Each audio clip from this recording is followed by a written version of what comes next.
actually will do specifically 9 seconds of silence to remember the 9 victims and their families who tragically perished last Wednesday, May 26th at the VTA rail yard.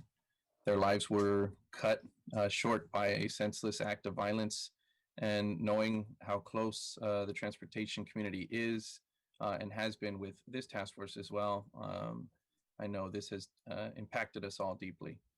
So I will now ask that we take a moment of silence. Recording in progress.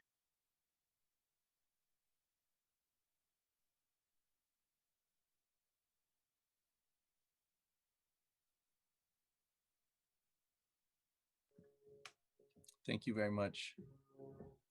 And as we have been doing at the beginning of these meetings, continuing with another somber note, I'd like to be able to take a few minutes to remember the people whose lives have been cut short on our streets. And this is just since our last task force meeting, which was on March 5th. And so this is, or excuse me, from, we're just looking at since March 5th to June 1st. And I'm gonna call out names of 8 road traffic victims, and Councilmember and Vice Chair Foley is gonna call out the names of 8 other victims.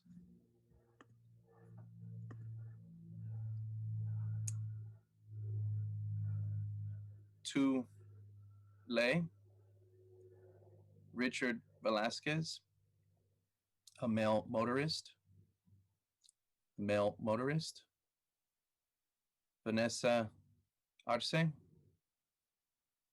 a male bicyclist, male motorist, and a male bicyclist. I'll now hand it over to Councilmember Foley. Philip Nieves, Precious Nieves, female pedestrian, David Jones, male motorcyclist, female pedestrian, male pedestrian, male pedestrian. Thank you. This list included 2 separate pedestrian fatalities at the same location, Monterey and Kirtner, or Monterey and Toley, both of them in April. On September 25th, 2020, the City of San Jose kicked off the first task force meeting to bring together stakeholders at the county, city, and within our community to help guide the Vision Zero strategies to make our streets safer. Today's meeting is the 4th meeting of the Vision Zero Task Force.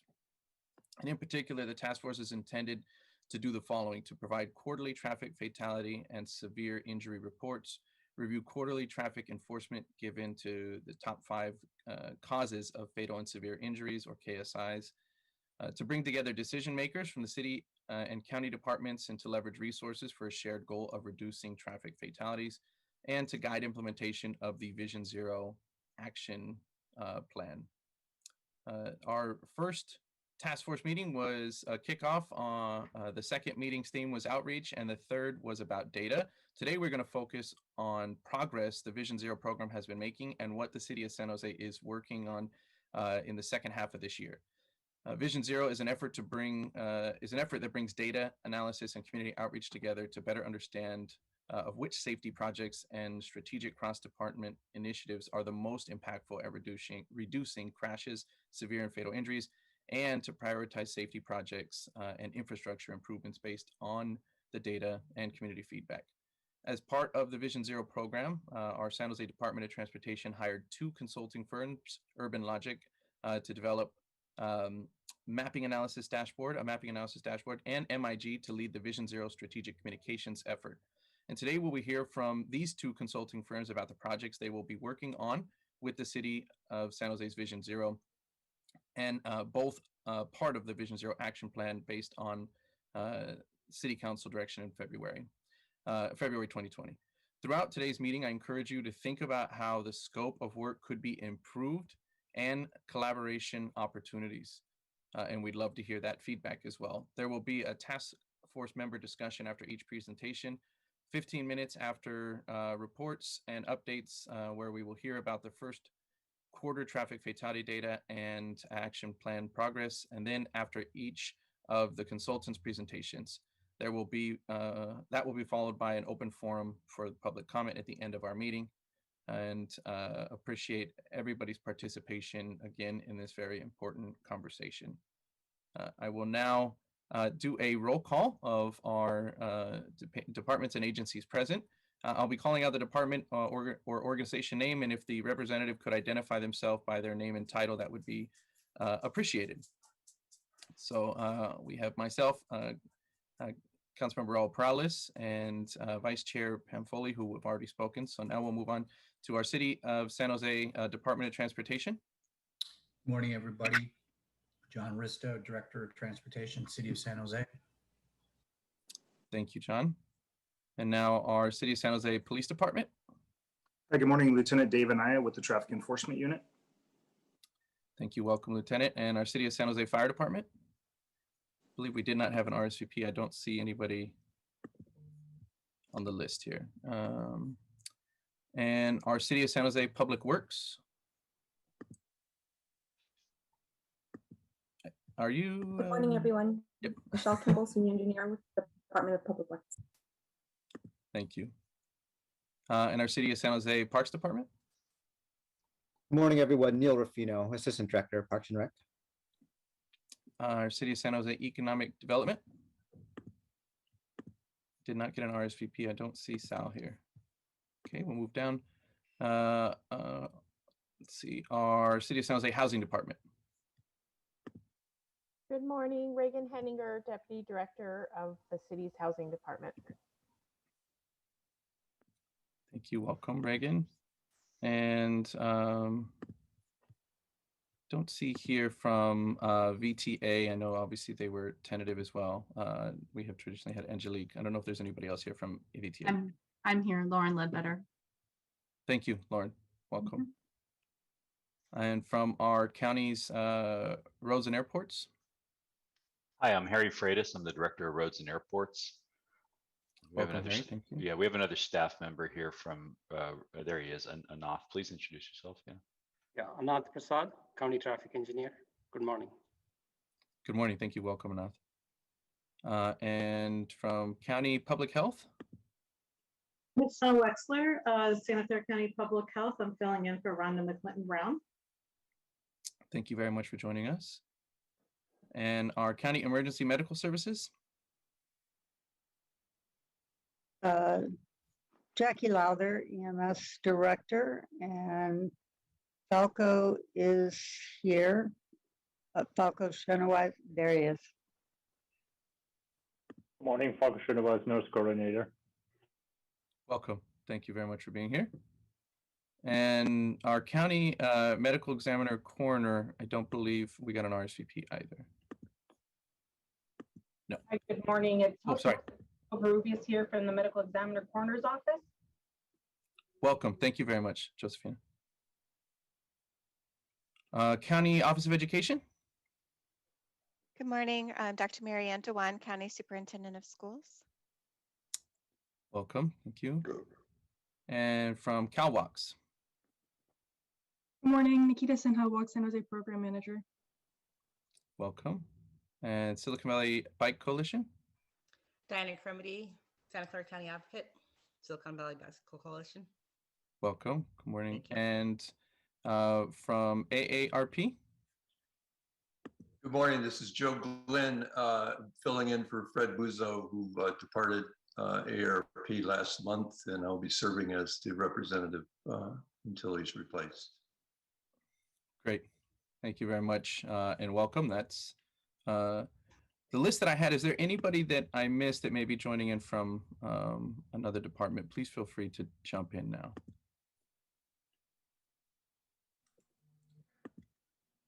Good morning, Carlos Acosta, Central Division Captain, San Jose Police Department. Welcome, Captain. Thank you.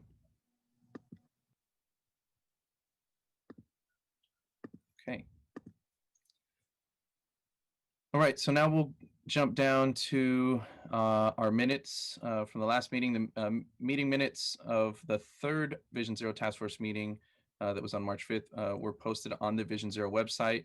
And you can reach out to staff directly if you have any comments on that. Again, just a reminder, we don't take a vote on those, but if you would like to update them, you can send in a message and we will do that.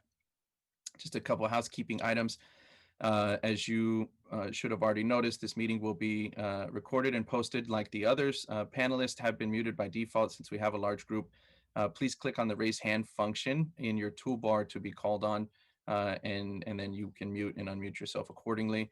If you haven't done so already on your naming for the Zoom title, if you can go in and see if you can rename yourself with your agency included if you know how.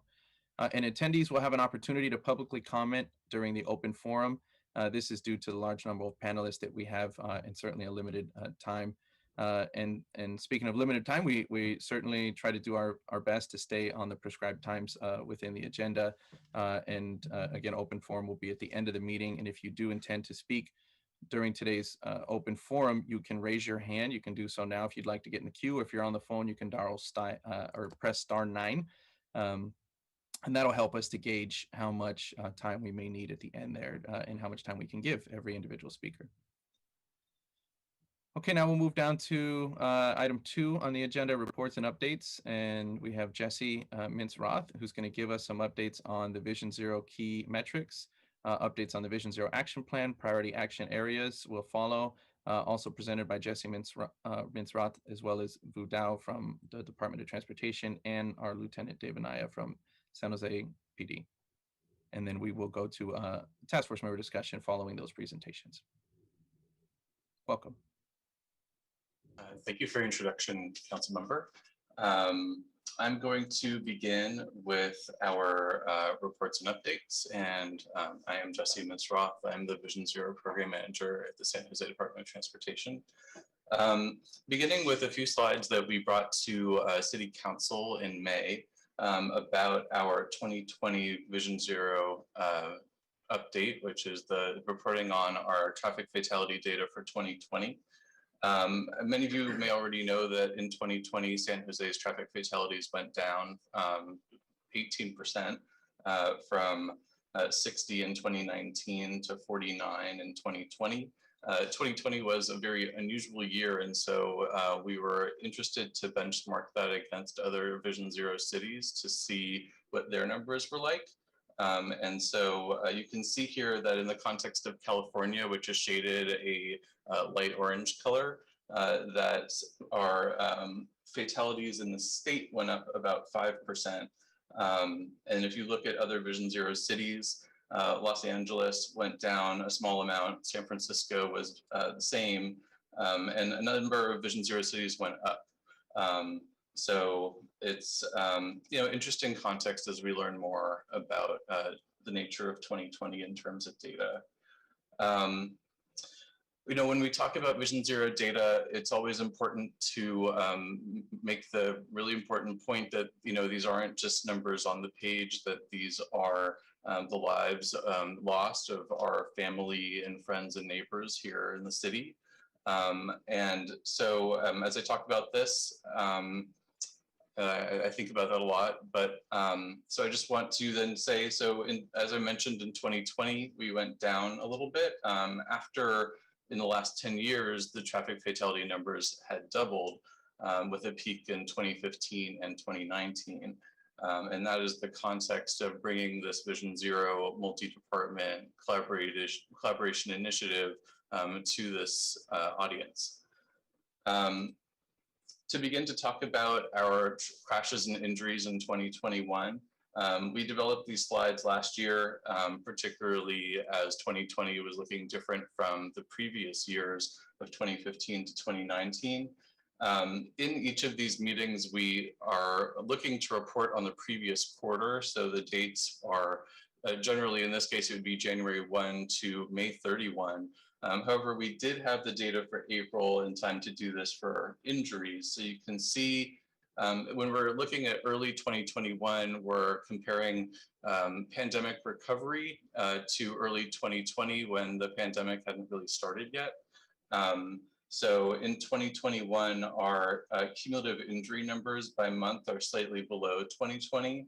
But when we look at fatal and severe injuries, which is the acronym KSI, they're a little bit below 2020, and they're low in the range of 2015 to 2019. However, looking at fatalities, which we have up to the end of May, so May 31, we have the same number of traffic fatalities, which is 21 compared to 2020. And as the council member mentioned in his introduction, there are 2 pedestrian fatalities that occurred in April at the same intersection.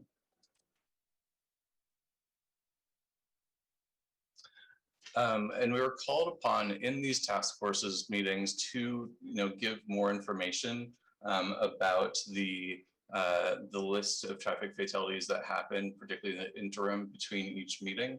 So of the 21 traffic fatalities that have occurred so far in 2021, 16 of them occurred since our last meeting on March 5th.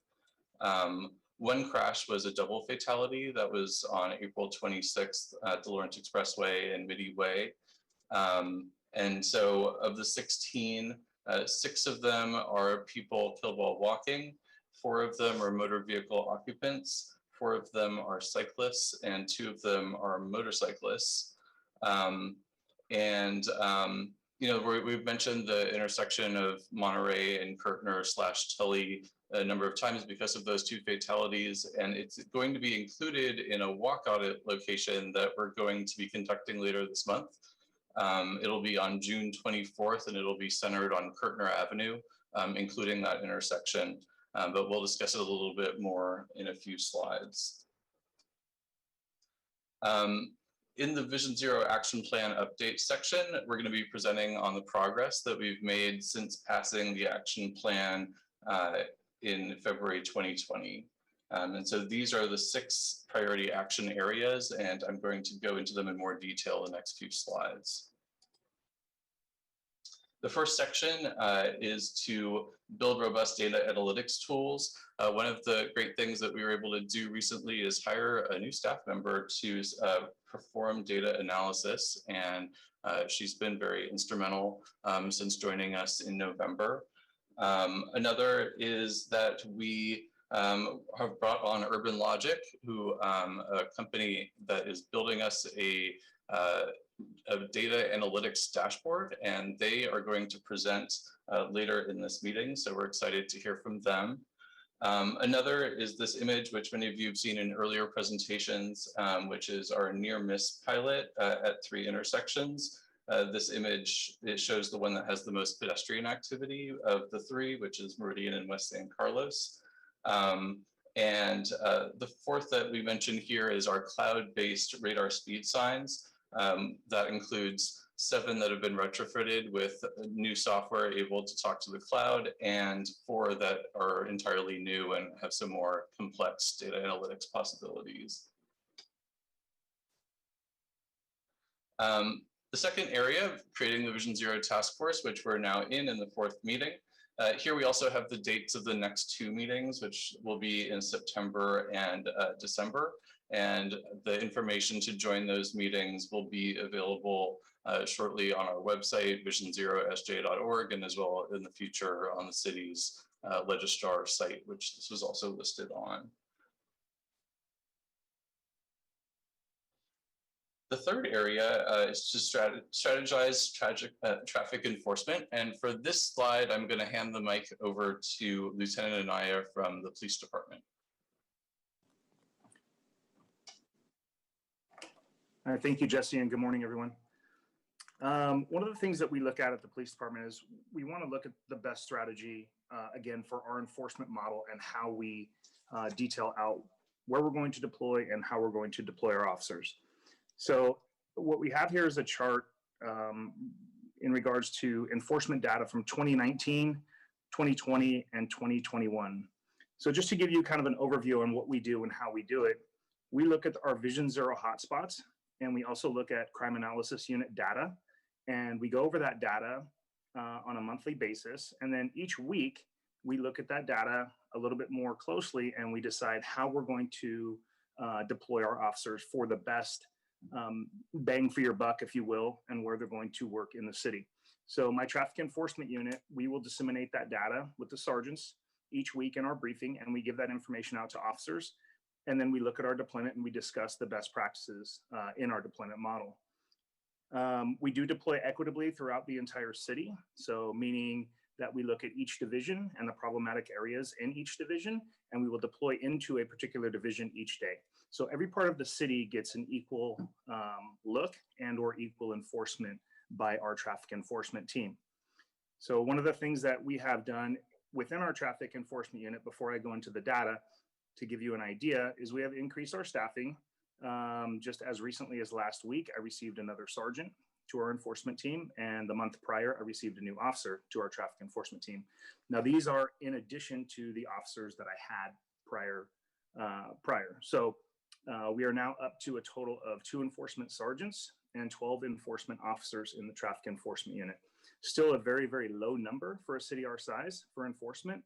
However, we are on the right path, and we are moving certainly in the right direction in our staffing model.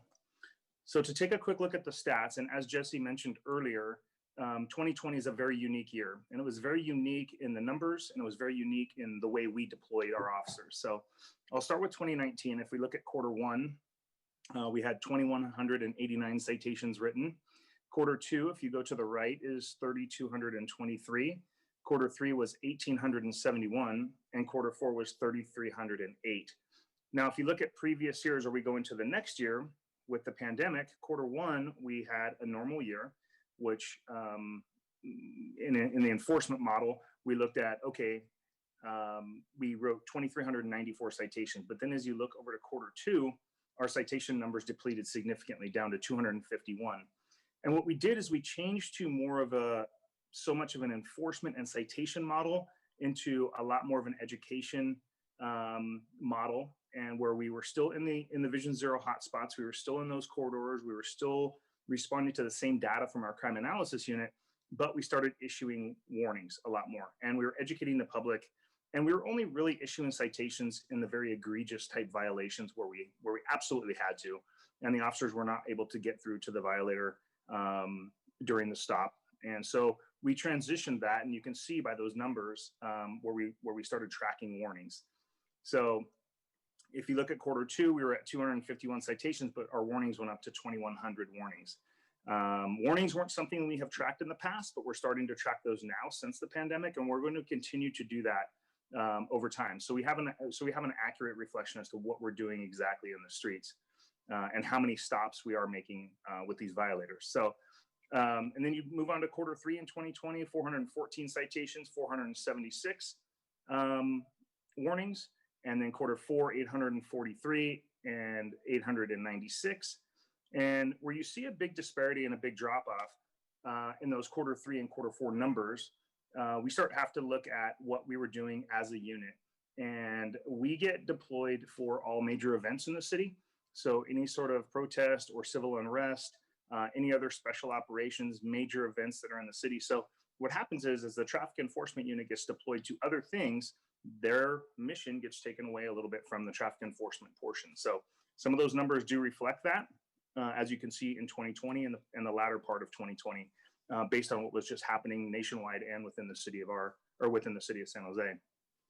Now, fast forward to 2021, Q1, we went back to a kind of more of normal operations now that the pandemic is, the county protocols have given us the ability to make more stops and have more contact with the general public. We're back to what I would refer to as more of a normal operation or normal operating standards within our unit. We're still taking the precautions to keep the traveling public safe as well as our officers safe in regards to the pandemic, but we've transitioned into, again, what I would refer to as more normal operations. In 2021, the only data we have thus far is Q1. If you can look at that comparatively to the previous 2 years, our numbers are up significantly between warnings and citations. So 2,761 citations, 870 warnings for a grand total of 3,631 stops made by our traffic enforcement team in Q1. So those numbers, I believe, speak for themselves with our added staffing and the ability that we have to address the public a little bit better with the increasing numbers in our unit. And that's really in a nutshell what we're doing in the traffic enforcement unit. I foresee Q2 getting those numbers back up even more. And as we continue on throughout the year and hopefully add more officers to the unit, we'll continue to conduct the enforcement model as best we can here within the city to keep our traveling motorists safe. Thank you, Dave. Let's see. Moving on to the second area that we're just going to address under this topic is that we were asked to discuss sideshow or work with sideshows. So this is collaborative with the police department and also with council offices. We had a pilot location in District 8, which was Ruby and Tully. And following that, we've selected 5 locations, which are shown on this map. 10th and Felon, Hillsdale and Communications Hill Boulevard, Little Orchard and Bernard, Concourse Drive in District 4, and Hellier Avenue in District 2. The fourth area is to increase community outreach and engagement, and we're really excited that we'll be hearing from MIG, who will be joining us later this summer as our strategic communications consultant. We also have another project with Fair and Peers, which is to do safety outreach, gathering community input at 8 locations, and that is funded by a California Office of Traffic Safety grant. And finally, we've been doing more outreach to other entities around the region. So on the county level, the Traffic Safe Communities Network, which is part of the County Public Health Department. We've recently started a Vision Zero working group with other county municipalities. On the Bay Area level, the Metropolitan Transportation Commission now has a Vision Zero working group. And then also on the state level, we work with what's called CACTI, the California City Transportation Initiative, which is a project of the North America City Transportation Officials, known as NACTO. So a little bit more information about our community outreach and engagement at 8 locations. This is the project that we're working with Fair and Peers on. We have 8 projects, 6 of them are neighborhood areas, and 2 of them are corridors. The first project, which is Kirtner Avenue, from Monterey Road to Almaden Road, that one will be held on Thursday, June 24th. Since it's the first one, we're just getting the marketing for it out now. But the information to join that meeting and all of the other ones in this set will be on our website shortly, probably early next week. And so these will be virtual walk audits conducted on Zoom. And we've coordinated with the council offices on these, and we'll be inviting all local entities, residents, but not just residents. We're really interested in having businesses join and any other neighborhood institution, people who go through the area and use the area. It would be really great to get as much input as we can. Just a quick note about this grant is that the OTS grants are really short. They end on September 30th. And so that's why this has a somewhat rushed calendar to do all of these events. But to tell you a little bit more about Kirtner Avenue, this project area is not a priority safety corridor, and it was driven by data and community input. In particular, there have been 4 fatalities involving people killed while walking on this short section of Kirtner between Monterey Road and Almaden. And there are also 2 additional pedestrian fatalities that occurred on private property also in this section. And considering the high number of fatalities in a small area, we really want to better understand the root causes, to take input from everyone where we can get input in this area, to build trust with our partners, and to create a list of recommendations that can be actioned either quickly or in some cases on a longer timeline. And so we're looking forward to working with all of the partners in this area, including VTA and probably Caltrans, to assemble a longer-term capital project in this area, which will involve a lot of coordination and also require grant funding. So there's a lot of pedestrian activity, cyclist activity. The Guadalupe Trail is right here. The Kirtner Light Rail Station is right here. There's also a bus here and also on the cross streets, including Monterey. So we think it's a good area to apply for grant projects in the future. And now I'm going to hand the mic over to Vu Dao to discuss our quick build safety improvement projects. Thank you, Jesse. Good morning. As you know, quick build strategy in traffic safety means using low cost temporary material to construct safety improvements. And they typically include pavement striping, roadway signage, plastic devices, and minor signal modification. And they can be built more quickly and affordable than permanent improvements. So as part of the Vision Zero action plan, we are focusing on implementing quick build improvements on the Vision Zero priority safety corridors. We are currently working on 3 corridors: Center, Fruitdale, and Story Road. We are also designing 2 more corridors: Hillsdale Avenue and Branham Lane. What we are sharing with you on the screen are some of the images of quick build elements that we are installing on Central Road.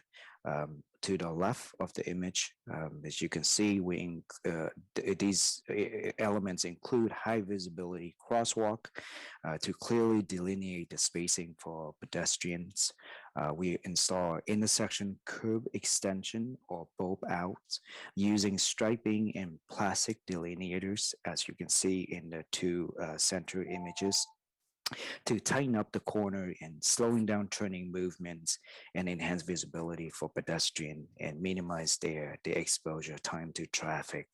We also install new bike lanes where there is a gap in the network, and enhance existing bike lanes with wider buffer areas, as well as adding physical separation such as plastic bollards in some cases where we use parked vehicles to add more protection for bicyclists, as you can see on the top right image, where we flip the parking to the outside and have the bike lane adjacent to the curb. Minor signal modification was also part of this project. We added a yellow backplate to the traffic signal heads to enhance their visibility, and we also reprogrammed the signal timing at a number of intersections to allow pedestrians to enter the intersection prior to giving the green light to drivers. Another key component to this project is removing excess travel lane, where we went from a 6 to a 4-lane configuration and reallocate the excess space to provide for higher quality, safer bike lanes. And that will also help make speed less enticing, or speeding less enticing. So this project is under construction and we are finishing up very soon.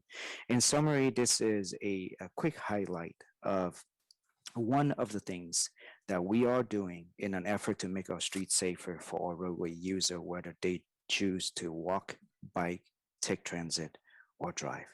Thank you for the opportunity. Back to you, Jesse. Thank you. The 6th area in the action plan is to prioritize resources on high fatal and severe injury corridors and districts. And so we would like to just introduce to everyone our Citywide Collision Review project. This is a big project for everyone involved in DOT operations. It involves 4 teams and about 40 staff members working on 16 locations, which were selected based on crash information, fatal and severe injuries, particularly those involving people hit while walking and biking. So the teams will be reviewing injury trends at these locations and will be recommending improvements anticipated by approximately the end of 2021. And so we expect to begin implementing some improvements by the end of the year. We do have some money reserved to do these improvements at these 16 locations. And the final area that we wanted to talk about, just beyond the 6 areas of the action plan, is just an update on our legislative work. And so the 2 bills that we've been working on in the Assembly with other California cities, following our work in the Zero Traffic Fatalities Task Force in Sacramento in 2019, are Assembly Bills 43 and Assembly Bill 550. Assembly Bill 43 was introduced by Assembly Member Laura Friedman of Glendale in Los Angeles. She is the new head of the Assembly Transportation Committee. The bill would give municipalities more flexibility in setting speed limits on high injury streets and ones that go through business activity districts with pedestrian and cyclist activity. The bill is out of the Assembly, I believe, and headed towards the Senate. And the other bill that we were working on this year, Assembly Bill 550, was introduced by Assembly Member David Chu of San Francisco and would have let 5 cities, including San Jose, pilot speed safety systems on high injury streets near schools and other community facilities. This bill passed out of the Assembly Transportation Committee, but was held in appropriations, which means that it won't move this year.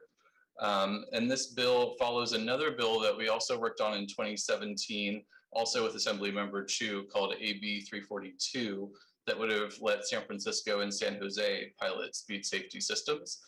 In the 2021 bill, which was going to have San Francisco, San Jose, Oakland, Los Angeles, and Glendale be in the pilot. Having that stall in appropriations this year, there's a lot of momentum to continue the work, and there's actually a number of other cities in California that would like to be part of it. So it seems very likely to continue to be revived in the perhaps immediate or in the future. So so that's the end of this section. So we're back to you, Councilmember. Thank you very much for the presentation and updates. I will first go over to members of the task force to see if anybody has any questions or comments. And first hand up I see is our Vice Chair, Councilmember Pam Foley. Thank you, Chair, and thank you, Jesse, first for highlighting that the fatalities are people and that lives are affected by their deaths, by their tragic deaths that should have been preventable in many cases. So I really appreciate that you focus on that and not on just a number. We look at the statistics, but they are all human beings who are attached, who go along with those numbers and leave behind their families and friends.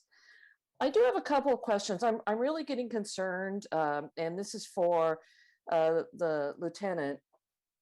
I'm really getting concerned about increase in traffic, increase in congestion and aggressive driving.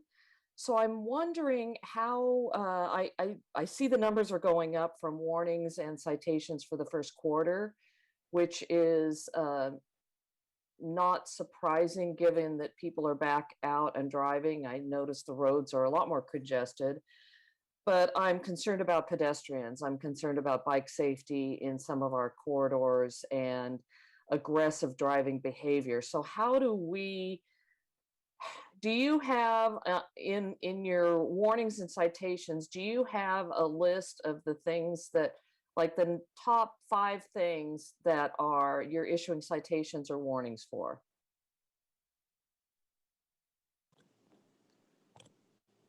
Oops, sorry, Council. There you are. Yeah, sorry, I couldn't get logged back on. Yeah, so we look at, and again, your concerns are certainly exactly mirroring our concerns at the police department. You are on point with exactly what your concerns are. A couple of the things that we do is, again, when we look at pedestrian safety, we look at pedestrian, motorcyclists, and and also bicyclists, right? So that we kind of lump them in together, if you will, for our enforcement strategies. One of the things that we're doing in assistance with some of our grant funding, we do pedestrian and bicycle safety operations where we will actually go out specifically for pedestrians. And we'll look at an area that's had some of our highest numbers of KSI within the city. And we will go out and do enforcement after hours on grant funding type money that we get. And we will do pedestrian and bicyclist safety type operations. And those may include distracted driving type things. We will look for people who are not yielding to bicyclists that are in the bike lanes. We will put undercover officers out to do pedestrian safety while undercover officer will push a walk button and they will cross the street, and we will have officers looking to see who is yielding properly, what motorists are yielding properly, and when they're not, we will issue citations for that and or warnings based on the scenario. So we do look at those things quite frequently, and we really do try to dive down into what the numbers are and where we can, again, get out there and get the most bang for our buck with the limited numbers that we have in our traffic enforcement unit. One of the things that I started doing recently is really reaching out to our patrol officers and patrol captains to dive down and get this information out to our patrol officers so we can have that much more enforcement on the streets with traffic enforcement. The patrol officers get so busy sometimes that they lose sight of some of the traffic enforcement things that need to be addressed in the city. So those are one of the things we're trying to circle back with our entire staff and get them to be more involved in traffic enforcement based on the fatalities and things that we're seeing. And then your last question was the top 5 citation that we're issuing. The majority of them are speed. Then we're looking at stoplight violations. Unsafe turning movements are typically our top 3. And then we can they start to get pretty close after that. But our top 3 are speed, stoplights and stop signs, and then unsafe turning movements. And that's really what we concentrate on. We are seeing an excessive number of distracted driving going on in the streets. So some of these people are driving recklessly. Some of them are not yielding to our pedestrians and our bicyclists, and a lot of that has to do with distracted driving. So we have been doing a big push in our distracted driving enforcement lately, and I'm seeing a huge uptick in that as well throughout the city. So we do look at these numbers. I do address these with Jesse. I do look at them through our crime analysis unit, and the police department does the best they possibly can to really try to dive down and see exactly what the root cause of these accidents are, and so we can address them properly. I'm sorry, collisions. I refer to them as accidents, but it is a collision. So hopefully that answers your question, Councilman. It does. Thank you for the information. And just personally, I'll share with you that my husband rides his bike to and from work, and he rides down Hamilton Avenue near Meridian. And just yesterday, he reported that there was a road rage incident where 2 cars were facing off against each other in an area that doesn't have a bike lane. And so he was in harm's way, and they didn't care. And of course, I know you're thinly staffed, and I don't expect you to be there at every time, but I was curious. You really talked about it. It's the distracted drivers. It's not yielding to pedestrians. So the question is, I appreciate the citation or the warnings. I think a citation is more of a wake-up call than a warning is. I understand the warning is a safe touch, but if someone's getting hurt because of distracted driving, I'm not sure that, or failure to lead, I'm not sure a warning is enough. It's not, you can't weigh a warning against a live or a serious injury or a death. So it's not just personal. I know there are people on this call who have lost family members in walking and being drivers who are distracted, and many other situations. So that's why we're here. That's why Vision Zero is here, to create our streets, to make them safer. So I have a question I'm glad to see that we're analyzing Kirtner. Well, I guess it's Center. Is it Tully at that point, Tully in Monterey, that we're taking a look at that, because that is, given the level of the 2 deaths that we had in April, that's a serious corridor. It's a huge intersection. So I'm glad we're taking a look at that. I'd also wonder how we could take a look at intersections like Hamilton and Meridian to see if there are any what kind of accidents, pedestrian accidents we're seeing at that intersection as well. Regarding communications and our new communication consultant that we're hiring, what's their strategy? Or are we going to have a report from them on their strategy for outreach? Is that coming today, Jesse?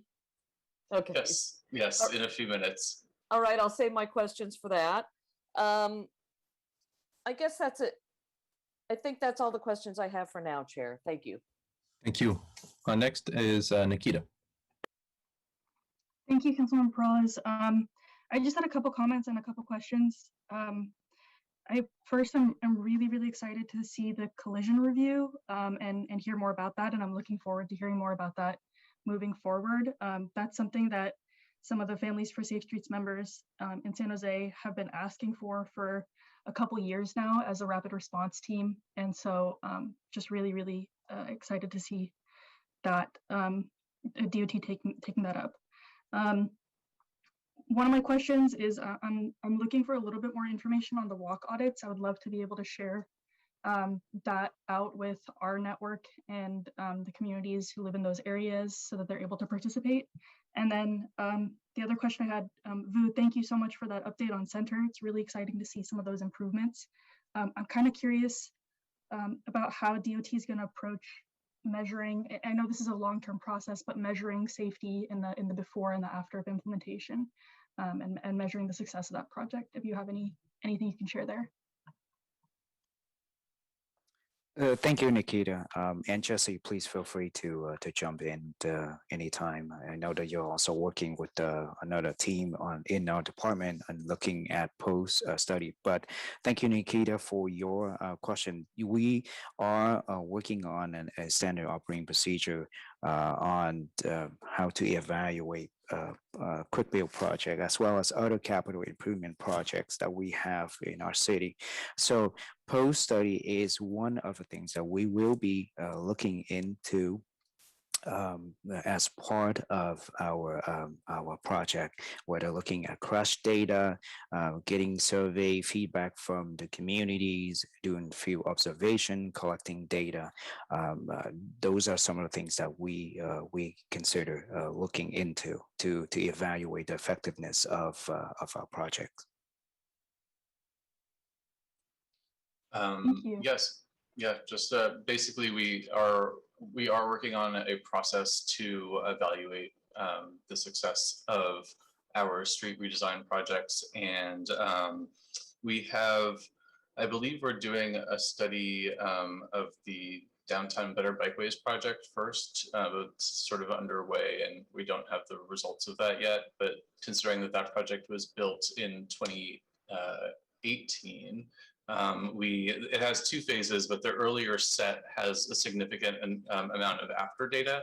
And so it is possible to do a study of that project now, and then we can use that as a guide to doing the other quick build projects in the future when we have ideally 1 year of after data on them as well. Yeah. Thank you, Jesse and Vu. And any information on the walk audits and how I can share that information out? Oh, yes. I'm in contact with Farron Piers, who's working on that project, and also our PIO here in DOT. And I think we're going to be posting the information about all of the ones that we have the dates for early next week in a new section of the Vision Zero website that will probably be called Community Engagement. Okay, thank you. All right, thank you. That's all the hands that I see up. I just have one brief question and clarification for Lieutenant Anaya. Lieutenant, just to confirm on one end, when we issue warnings to individuals, there's no tracking to be able to know if somebody's already had a warning. Is that correct? Yes, that's correct, Councilman. When we issue a warning, we would have no idea if they got one yesterday or the day before. Okay, and then and obviously I understand the reason why we were transitioning from more citations to warnings last year, and I see that that trend is now reversed, which is a good thing.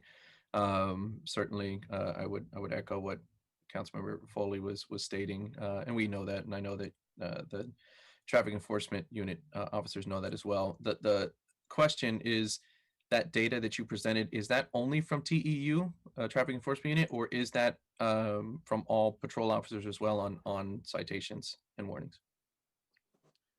No, the information that I provided is specifically from TEU. So the numbers are actually greater than what we're showing department-wide. But what happens is it's a little bit more difficult to track the citations, especially right now, because we're in a transitional process with the officers receiving mobile devices to issue citations.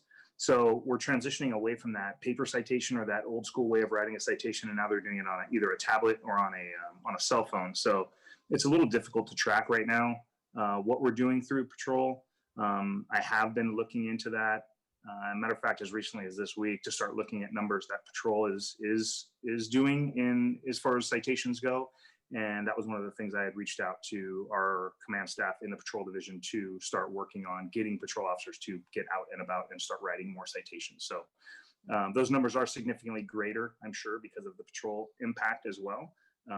But to be quite frank, the majority of the citations that are written within the city are written by our TEU unit, because that is strictly their job day in and day out. Okay, and then do you know if patrol officers are tracking their warnings, or no, not yet? No, neither. As far as warnings go, typically a warning that we issue is a verbal warning. So the stop will be archived, obviously, by the in CAD or in our computer-aided dispatch system, right? So the stop is logged. We know that the stop occurred. It's on body-worn camera, and so on and so forth. However, as far as a mechanism to track that within our CAD system, it's just cleared as a no report needed, or basically, and I think you're probably familiar with it. I'm trying to kind of present this a little bit more so everyone else understands. But when you go out and make a stop, or you don't have a disposition at the end, meaning you did not take any sort of enforcement action, it's just cleared one way. So I don't know which ones are cleared with a warning or which ones are cleared another way. So it is a little bit difficult the way that our system is set up to be able to track a warning, if you will. And so TEU is tracking it differently than that, correct? Because you said you guys are now tracking your warnings, but you're doing that just within the unit. We are, and we're doing it within the unit, and we're doing it in manual form. So anytime my officers, and the only reason I transitioned to this is because I wanted to track or capture the data and show the work that we were doing during the pandemic. And part of that thing is that we were not tracking that unless we track them manually. So yes, long answer to your question is yes, we're tracking them manually. My officers keep a running total, or running tally, if you will, throughout the day. They report their stats at the end of each week, and then we do a monthly tally of what occurs unit-wide. And that's kind of where I get these numbers for my report out. Okay, yeah, that's helpful. And I wanted it to be clear as well for others that there is more traffic enforcement that occurs, and there's more citations and warnings that occur. Probably more warnings than the citations as well from the patrol end of enforcement. But that data is not necessarily presented in what Lieutenant Anaya presents here with the TEU data, or traffic enforcement unit data. And I do think it would be beneficial to begin to see some of that data as we get the reports here, Lieutenant Anaya. And so I appreciate that you've reached out. And as well as, that's another resource. Clearly, it's, primary responsibility for patrol is to respond to emergency calls. But as there is, opportunity, and certainly in some of these specific areas around the city where we know we would like to see increased enforcement, and we know that TEU doesn't have the capacity, it's great to ensure that patrol is aware of that. And it would be nice to see some data just in a response that would show, hey, did they also get some, were they also able to issue some citations or warnings in those areas? So I'd like to see if we can't at least collect some of the citation data, and I understand it may not be very easy right now, and so maybe you can keep us updated as those mobile or electronic citations get rolled out, and we're able to better gather all the data for citations, so that way we can compare patrol and add it into the TEU enforcement. So thank you. Absolutely. Thank you, Councilman. And it is, and you bring up a great point. It is pertinent, it's valid information, and really patrol, they can be making a significant impact out there. And I think it's just a matter of being able to track that and see what they're doing. So certainly the messaging is occurring on my end now with sharing our hotspots to our divisional captains. Those things will get pushed down to the lieutenants, who in turn will push them down to the line level officers. And that's one of the things I'm really pushing for is to get that buy-in with everyone department wide, so we can actually have, realistically everyone on this department is a traffic enforcement officer to a certain extent. Again, like you mentioned, patrol has their own responsibilities with calls for service, but certainly during their downtime or any sort of free patrol time, the citations are appreciated when they can make an impact out there in our community to keep our motorists safe. Absolutely. Yeah, thank you. Okay, that's all we have. I wanted to say welcome to Michael Brio from our city's planning department and Sal Alvarez from our Office of Economic Development, who have joined us now. We will now move on to the next section here. And if you can join me in welcoming Mark. We have Masang Song, CEO and co-founder of Urban Logic, and we have Deanna Chow Trotter, who is the principal and director of marketing and strategy, or marketing strategy at MIG. Each will present for about 10 minutes, and then we will follow with the task force Q&A. And then for those that are raising their hands, please recall we will have open forum after that as the final agenda item. Welcome. Great. I'm going to unshare my screen and move over to Mark. Just a quick clarification with something I said earlier, is that we are nearing the end of the procurement process for the MIG contract, and it's scheduled to go to City Council for approval on June 29 for award at that point, and then the contract execution would be anticipated 4 to 6 weeks after that. So I'm gonna unshare here, and Mark, if you want to go ahead.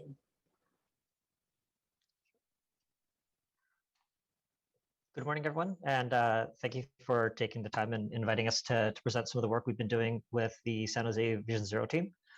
So my name is Mark Masong. I'm the CEO and co-founder of Urban Logic.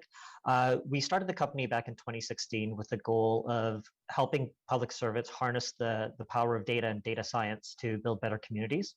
We work with governments across the United States and Canada. With the main focus is on breaking down data silos, because governments sit on a treasure trove of data, but it's often separated into different departments and agencies and jurisdictions. And one of the things that San Jose is frankly leading the world in is this idea of creating a common operating picture of all government data to provide better data-driven decisions. One of the things I want to address up front is there's always the question of security and privacy. So along with the San Jose's department, IT department, we've been ensuring that everything we do meets and exceeds the highest standards of cybersecurity and privacy with independent auditing from ISO certification. Now, with regard to Vision Zero, we started working with San Jose back in 2018 to bring together all the different traffic data. So that's thousands of reports, whether it be tube counts, turning movement counts, consultant reports, so that the traffic planners at San Jose could have instantaneous access to all mobility data at a click of a mouse. That would reduce time to discover insights and answer questions. And then building on top of that, we then ingested tens of thousands, about 70,000 crash reports, and used machine learning algorithms, so artificial intelligence, to identify what are the risk factors. What are the 5 to 10 leading causes of crashes, broken down in space. So why is one intersection more dangerous than another, or time? So an intersection at a particular time of day might lead to an increasing risk of KSI, so fatalities or severe injuries. We were quite proud that San Jose, in fact, won an award from the American Planning Association for smart city technology, because the technology allowed San Jose to find risk factors. It could be the built environment, it could be road design, that allowed the Vision Zero team to identify before crashes happen what types of planning decisions may lead to an increasing risk to the public. So where we're going with this and building on that work is now allowing the Vision Zero team to break down, the anatomy of a crash. Why? What is it about, the space and time and makeup of the community that leads to increasing risks? So some of our work, for example, is helping San Jose identify, that where Vision Zero safety corridors could best be targeted. Also breaking down what is the mix and makeup of types of crashes. So what is instead of overall crashes, are there certain areas where they may have a low volume of crashes, but the degree of severity is alarmingly high. And so if you're going to target limited resources to increase public safety, you can then target it where you can have the best impact in terms of public safety. Some of our work has been focusing on risk factors. For example, the degree to which running red lights or speeding are particularly dangerous relative to other crashes, and again, where those types of incidents are either occurring or trending in an alarming fashion. Part of that work then is to identify what we call high-risk locations. So, for example, these larger dots that you're seeing are areas where there's been a severe crash, could be fatalities or severe injuries, and then bring in third-party data. So the dots that you're about to see here are harsh braking. So this is using connected vehicle data, fully privacy compliant, it's fully anonymized. But what you're seeing is over the course of the day, where are people slamming on the brakes? And is there a correlation between people slamming on the brakes and severe injuries?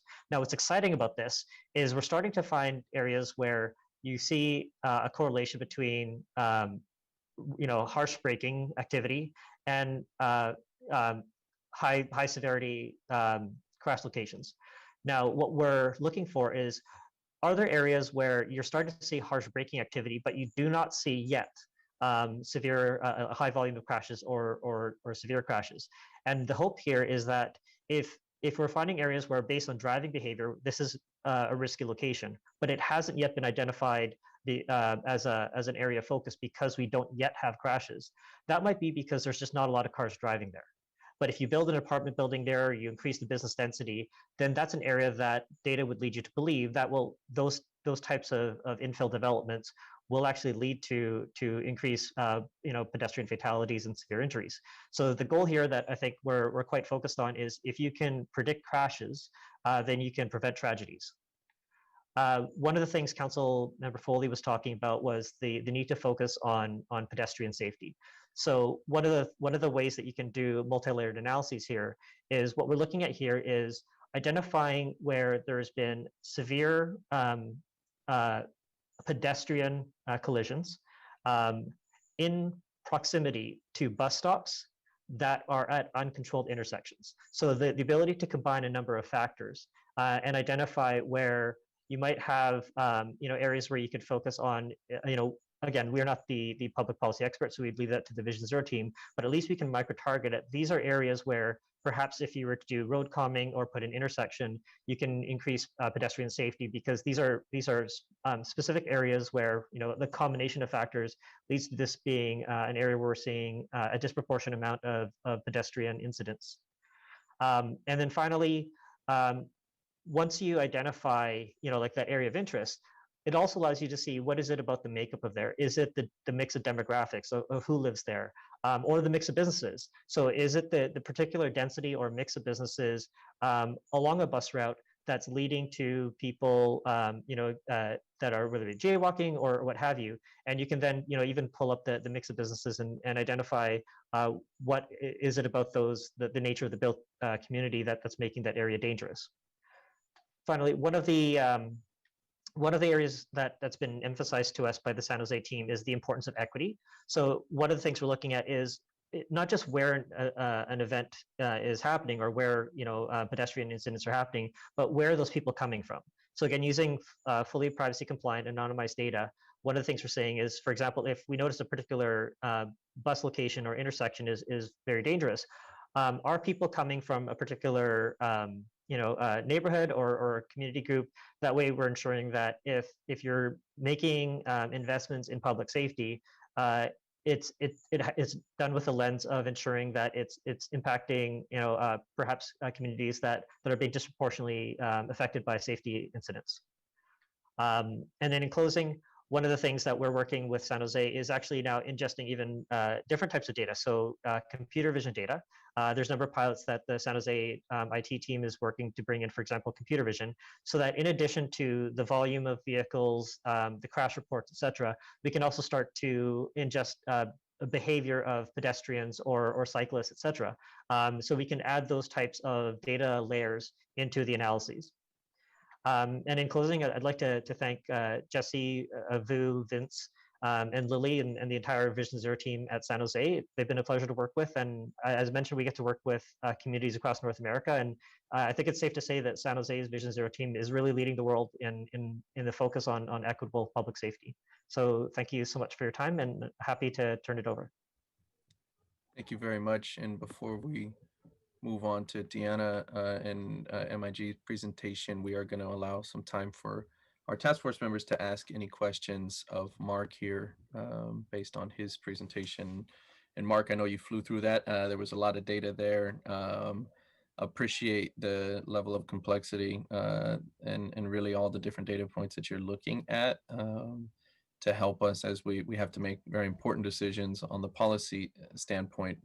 I know that it's challenging on our end because as a policymaker, we'd like to make every single intersection as safe as possible. But the reality is we don't have the resources to do that. And so we have to go in and look at this data and prioritize areas where we know we can really make the biggest impact. And so the data helps us be able to do that, analyze that. So I don't see any hands, virtual or physical, from my colleagues. You can think about that, and we can hand it over to Deanna, and then maybe we can ask some more questions after that of both presenters. Okay, so Deanna, I'll hand it over to you. Great, thank you, Councilmember Perales, and good morning, members of the Vision Zero Task Force. I am Deanna Chow-Trotter, and I'm a principal at MIG, and I lead our firm's Communications and Media Services Group. On behalf of our project team, we are honored to be selected for the San Jose Vision Zero Strategic Communications Program, and excited to share some of our background, qualifications, and an overview of what we have planned with the city. We've already had an opportunity to meet with Lam, Anna, Jesse, and Colin, and we look forward to working with them more closely, as well as with you, members of the task force. So to start, a little about MIG, in case you haven't heard of us. MIG is comprised of designers, planners, engineers, communication strategists, and storytellers that are dedicated to advancing the public good.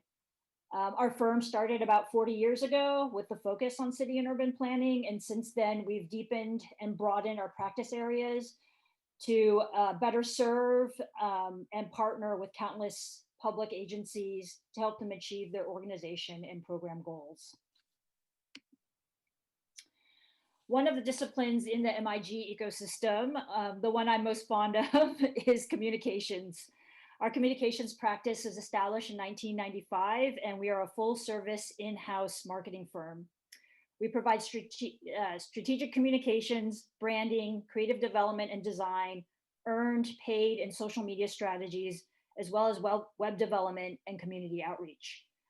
We focus on raising awareness, providing education, and encouraging behavior change through our campaigns and strategies. We apply our expertise to a wide breadth of sectors, including planning, energy, waste management, social services, and more, including transportation. Our transportation work features agencies and projects across the country and here closer to home, statewide, regional, and local. They include the Oregon Department of Transportation, Caltrans, the Metropolitan Transportation Commission, MTC, and the San Francisco Municipal Transportation Agency, SFMTA. MIG has an in-depth experience with Vision Zero. In addition to MIG being Vision Zero San Francisco's marketing lead since 2014, we have also worked on Vision Zero projects for LADOT, the City of Denver, the Denver Regional Council of Governments, and recently started work with the City of Vallejo. Our team, including our key subconsultant partners, Ferrum Peers and EMC Research, our team has extensive Vision Zero experience collectively. We've worked with various jurisdictions to implement a new vision for traffic safety, enacting the core Vision Zero principles. Traffic deaths are not inevitable, but preventable. We work with municipalities to help prevent fatal and severe crashes, not just looking at reducing the number of collisions. And we ascribe to a systems approach, and that collective responsibility is key to improving traffic safety. Here is a list of Vision Zero projects MIG and our subconsultants have led, are leading now, or will start soon.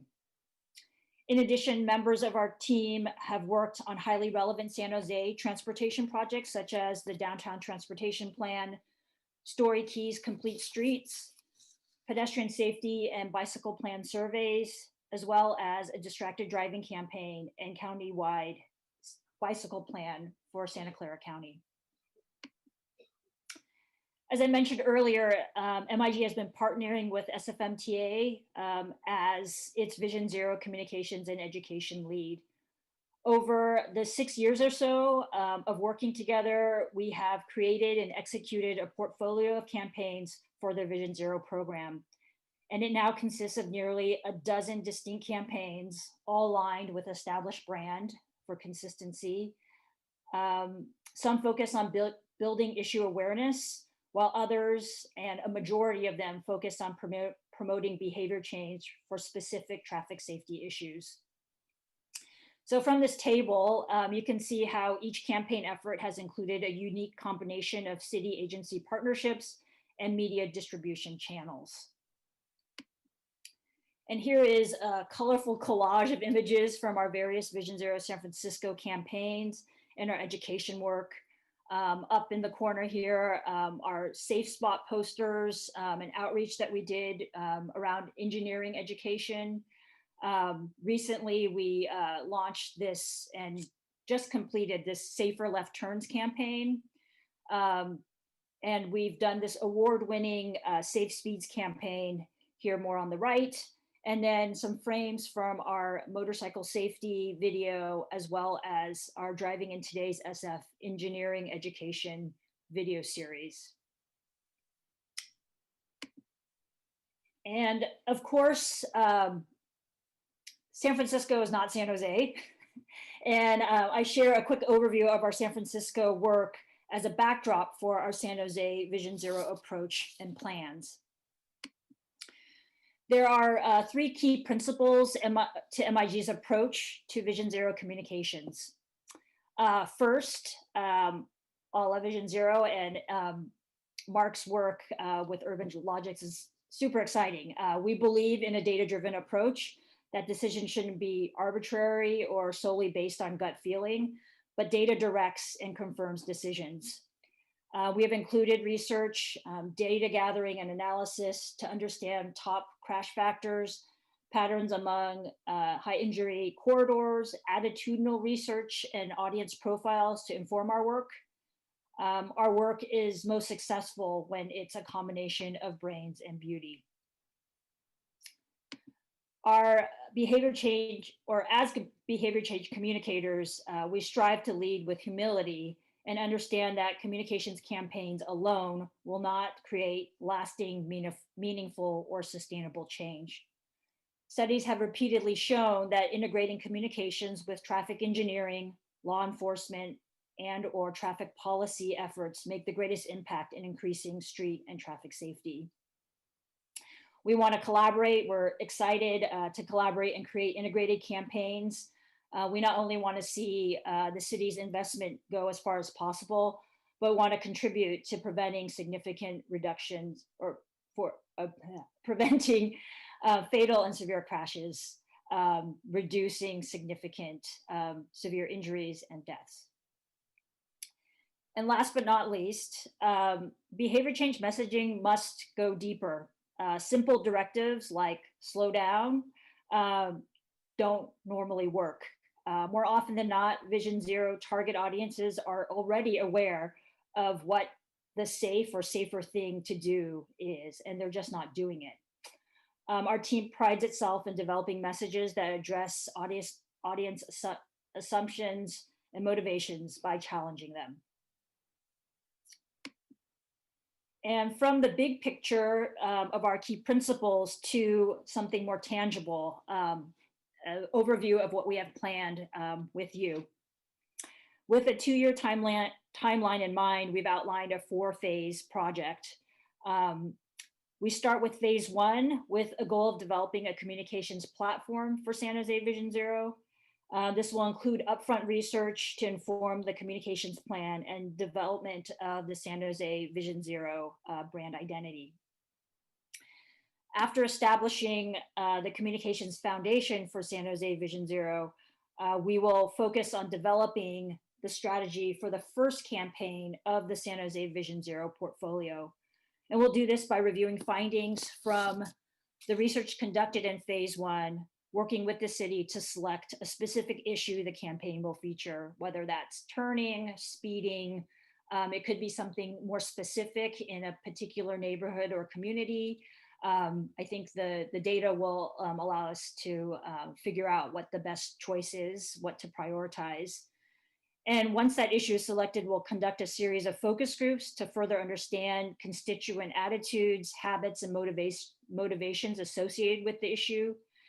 And this research will be leveraged to develop key messages and a visual concept for the campaign.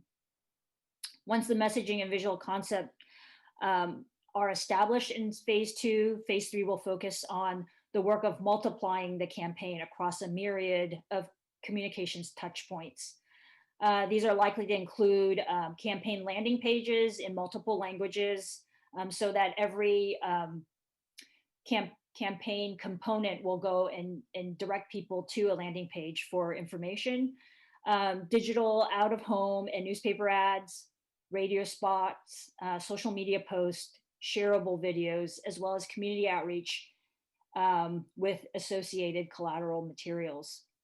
Phase 3 will also include developing earned and paid media strategies and plans, and will include the launch and media buys as well. Oh, missed that clip. And once the inaugural Vision Zero, San Jose Vision Zero campaign has completed its run, the MIG team will conduct various evaluation studies and reports to measure performance, impact, and the success of the campaign. As contracting and budget allows, MIG looks forward to continuing work with the city to develop additional campaigns to add to the portfolio and or reprise this first campaign to extend reach and impact of this initial investment. In closing, thank you for the opportunity to introduce MIG, our relevant work, and our overview of what's ahead. We look forward to our continued participation in these task force meetings, as well as we share our progress and deepen our collaboration. We're excited to get started and honored to be a part of this life-saving work. Thank you. Thank you. Thank you very much for your presentation. We'll open it up now for questions, and you can ask questions of either presenter and presentation. So we'll go first to Lauren Ledbetter. Great, thank you. So again, I work for VTA. I'm a senior transportation planner. I'm really excited to see the summary of what MIG is going to be doing for the safety campaign, and VTA was provided some input to the city in the development of the RFP for that.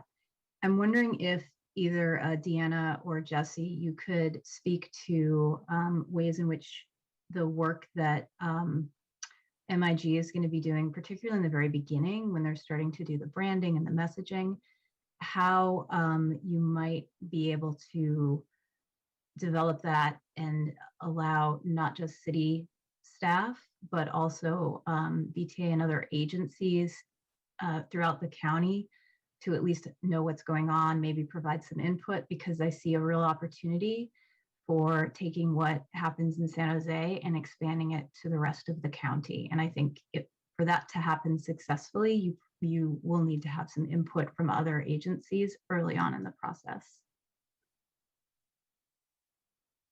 Jesse, do you want to start or?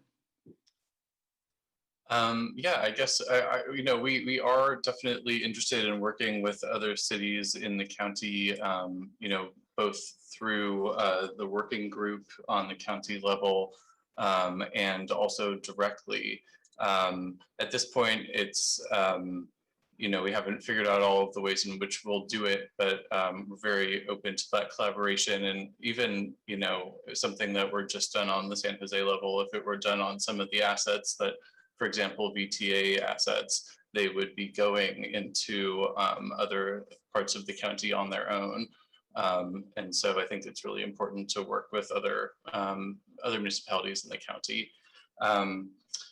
Just a quick clarification again on the MIG contract is that we wanted to reiterate that we brought MIG to the task force for feedback before we go to the council to recommend the award of the contract. With that, Deanna, do you want to add anything?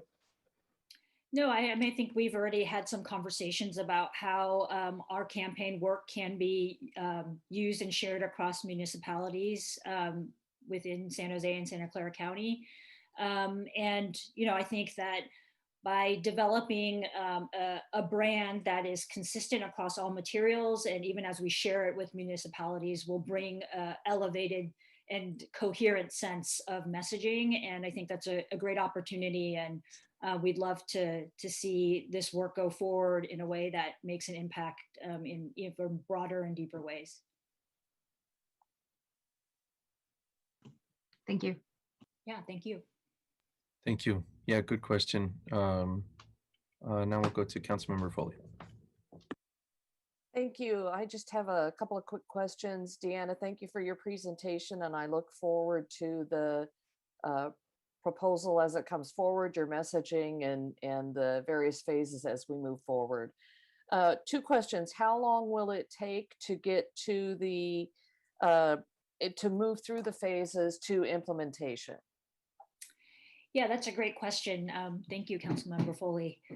I think that we have probably about maybe 5 to 6 months.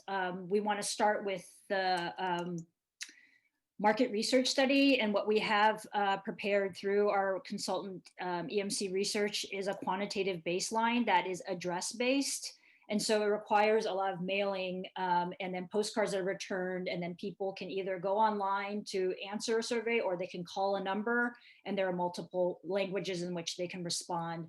But we chose this methodology so that it has the most comprehensive way for us to get a sampling of the city, but it takes time. And so with that, we also have crash profiles with fair and peers as well. And we'll use that to inform an overall communications strategy. And then we'll go into the branding. So I'd say that's about 5 to 6 months. And then with that, we'll have the flat foundation, and then we can go into identifying the specific issue that we want to build the first campaign around. So just to follow up on that, so the plan would be to distribute a mailer of some sort, a postcard or something, to residents for them to respond. Mm-hmm. And will that be multilingual? Okay. Yes. Yeah. And then our EMC research will work to make sure that there is a representative sampling across the council districts, as well as demographically. We're incorporating all of that as part of it so that it is a representative sample. I believe the total sample is maybe 600 to 800 respondents. Okay, great, thank you. The other question I had is regarding your campaign in San Francisco. Mm-hmm. Do you have data to support its success? Yeah, I mean, I was really encouraged that the work that we're doing with San Jose includes a baseline. I think that's pretty important, like critical, in order to be able to go back and track people's, whether it's their awareness of Vision Zero and what they think it means, or around specific issues. So with San Francisco, we've done that from the outset. In particular with Safe Speeds, our anti-speeding campaign. That's probably one of the ones we've, the most investment was made and has run the longest. We've reprised that 2 or 3 times. We were able to do initial segmentation that basically asked folks, or segmented folks, like folks that basically understood that speeding was a problem and that they were doing something about it. We kind of felt that they were already on board. But the next group that they recognize the problem but aren't doing as much as they want to, then that was a behavior change target. And the other folks that don't see a problem and aren't doing anything, we didn't leave them alone, but wanted to raise their awareness. So if there had been more time, I would have shared a couple of radio spots that we did and we ran during commute times, trying to target messages to those 2 separate audiences. But we found that over in our tracking survey that those segment groups shifted in proportion the way we wanted them to. So there are more and more people already on board, fewer of those that we wanted to raise awareness, and then the behavior change group also grew. And then interestingly enough, we also asked folks if they had recognized our campaign materials. And of those who said yes, we found an even greater distinction or change in that segmentation. So great. And do you have any numbers to show that injuries or fatalities were decreased as a result of the campaign? We have, in that particular year, it was Vision Zero San Francisco's lowest number of fatalities. But as the city quite humbly, just, there are a lot of factors to that. Of course, there's no way we would, embrace that change. But there are a number of factors that are difficult to say a direct correlation, but we, continue to do everything that we can. And to see that change was really encouraging. Great, thank you. I appreciate that. And I look forward through the various phases in the communication plan that is proposed to us. Yeah, thank you. Likewise. Thank you. Thank you. Next, we have Sal. Thank you for the presentation. And so I manage our citywide streetlight banner program, and I'm just trying to get a sense of, and I think we borrowed maybe the color schemes for our most recent banners in our city from the campaign in San Francisco, which I think are much better. But I'm trying to get a sense of, to what extent is public infrastructure like that part of the strategy, and should I start thinking about how I, should we be reserving and thinking about our, these sort of banner locations around the city, and potentially adding more locations where we might need them. So I'm just kind of will your strategy also include things like that, I guess? Yeah, we'd love to. We'd love to take every touch point that makes sense. And city banners are very visible, and in particular those along high injury corridors. I think that there's some statistic in advertising that it takes multiple touches, right, before someone even registers that something has happened. And for those who create the campaign, it's when we're sick of it that people are just starting to notice. So we're super excited and would love to take a look at the various locations that are possible and how that works with the strategy for the specific issue that we built the campaign around. Great, thank you. Yeah. Yeah, thank you. And thank you for the questions and the dialogue here on this. I think actually in regards to what Sal just said, I think we all should be considering what assets we may have, whether it's city assets, county assets, VTA, and looking at how we might be able to make use of that, especially on and along these corridors where we know we really want the message to get out, or some of these intersections. you could think of a bus route that may be passing through a couple of them or something like that, right? And getting that information onto those buses and being able to really utilize all the public assets that we that we have, and I think that's why it's important as well that we have the coordination. So I appreciate Lauren mentioning that how do we coordinate that in the beginning on what that messaging is going to look like, and ultimately where, right, it may be as well. And I would agree that in partnership, as we already are, the city and VTA, we're going to have messaging that, if it makes it onto VTA assets, is going to make it throughout the county. And so, better to have that messaging be collaborative with the other cities in the county rather than some sort of competing message or something that maybe just becomes confusing for people and it's not consistent. So I think that is important, certainly as well. And I'm curious for others on the task force in regards to the data presentation from Mark on how this data could be helpful for yourselves, anything that we should be adding to the scope of that work additionally, just like Lauren questioned for VTA and wanting to participate up front with the MIG's work, and be able to see in regards to the data we're collecting. I'm thinking of things like the county roads. And so, not to put you on the spot, Harry, but the, sort of just the question in regards to, is this data also something that could be helpful, right, for some of the county roads? Is there something else that we should be looking at in there? Are there things that you already are doing maybe that could aid this work? So I don't know if you're still with us. Let me look to see if Harry's still with us. Yes. Hi, Harry. Yeah. Hi. Can you hear me? Yes. Yeah. So, we obviously, have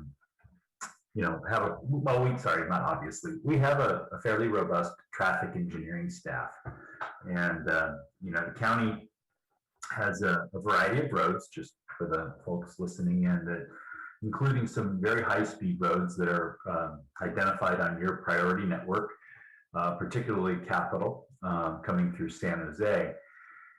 And so that's the expressway network, which is an urbanized network. We also have some residential neighborhoods with typical residential streets known as pockets. Burbank would be an example. Areas of East San Jose would be another example for San Jose. And then, of course, we have our county road system.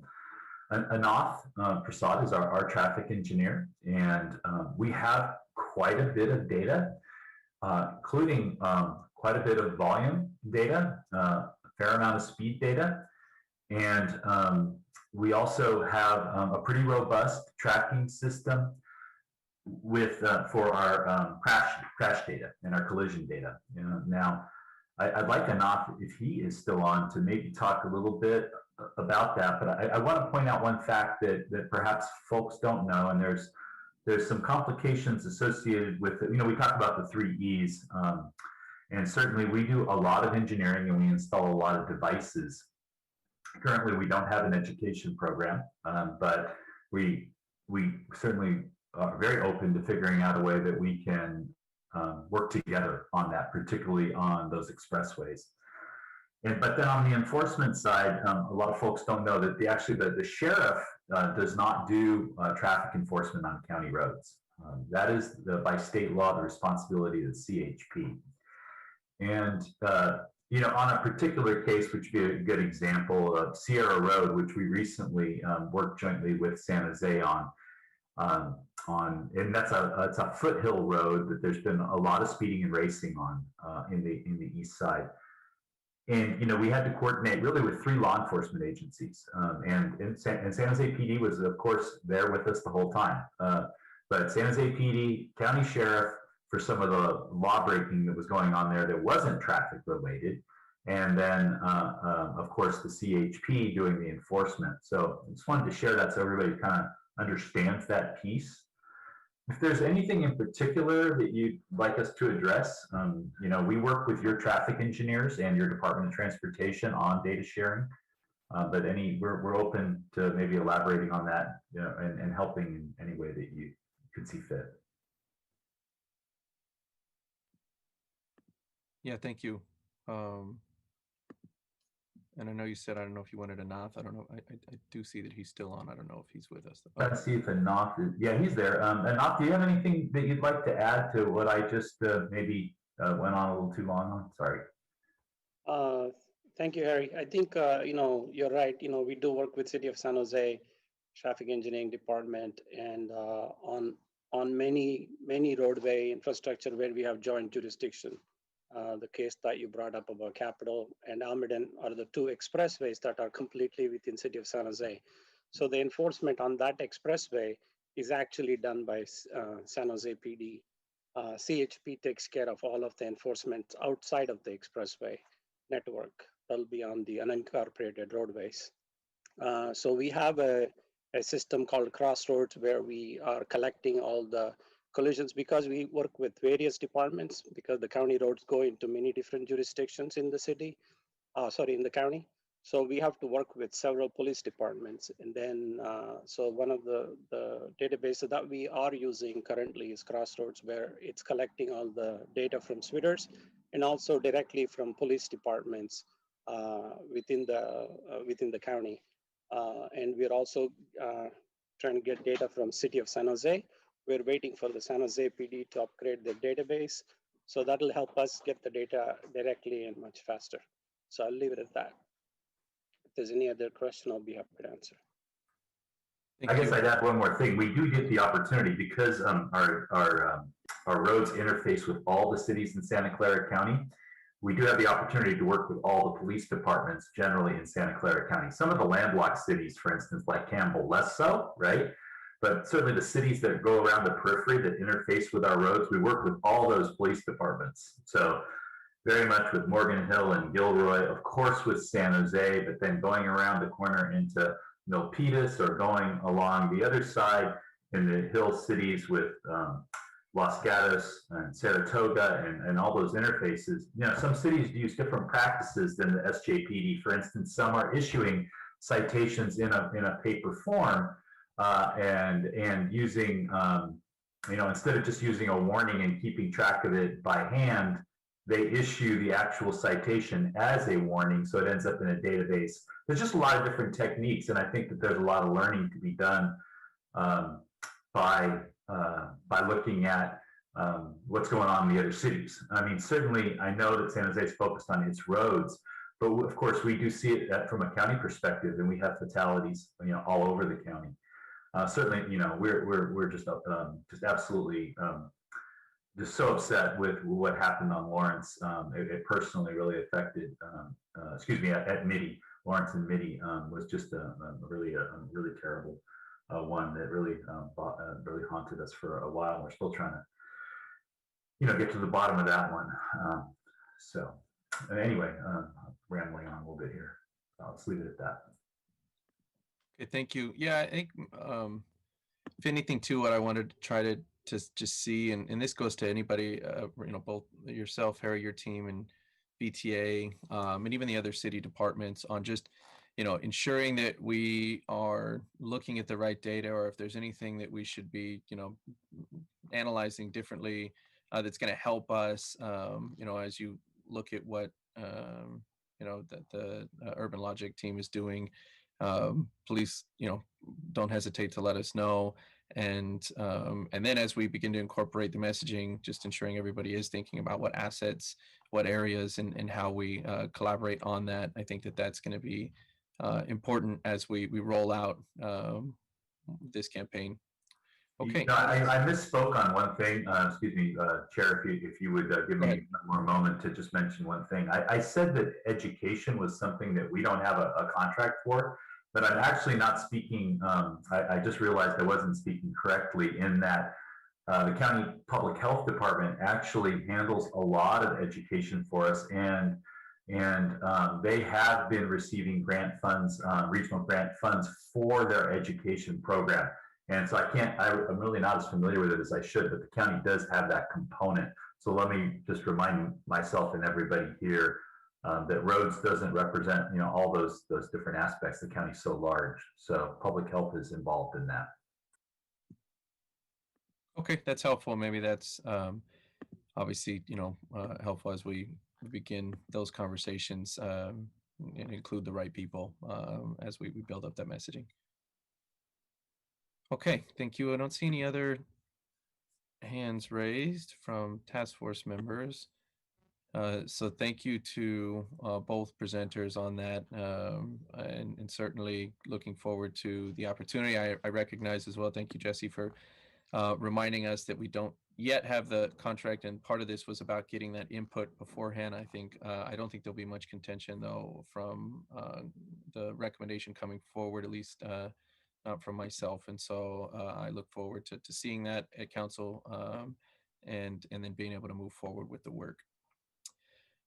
Okay, we're now going to move into our open forum portion, and I know people have been raising their hands, and so we do invite members of the public to be able to speak on any of the items today.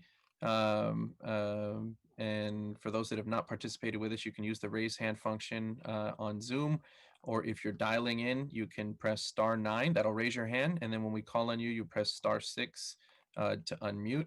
And our Department of Transportation staff are going to instruct you on that. And we will be allocating 2 minutes to each of our speakers for today.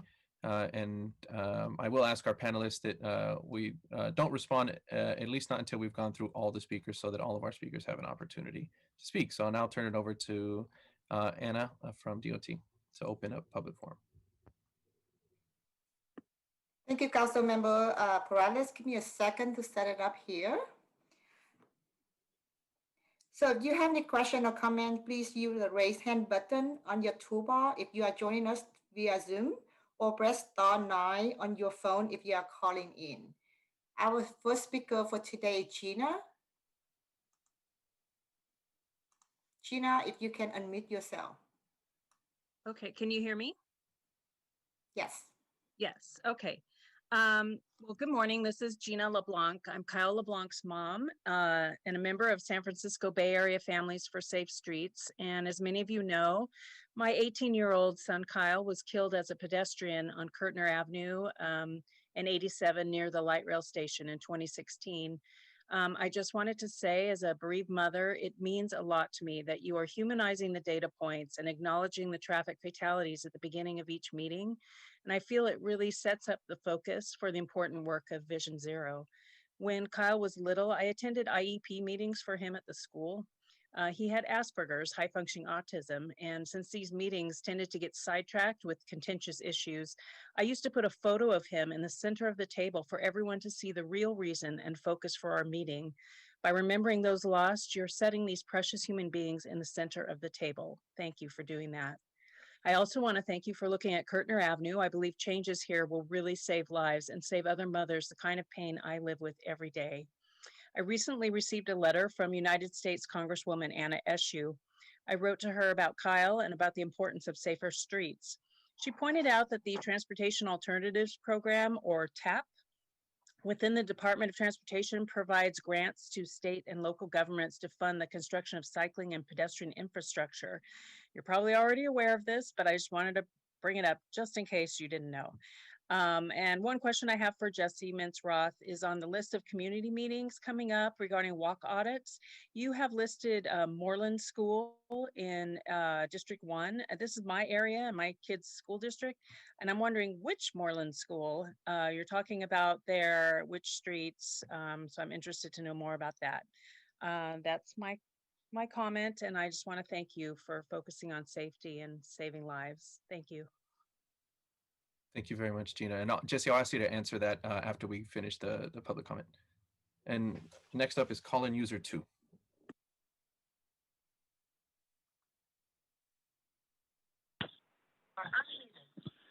Man, where do I start? This meeting, it's just disgusting what you guys are talking about, behavior reform and, trying to, change people's behavior.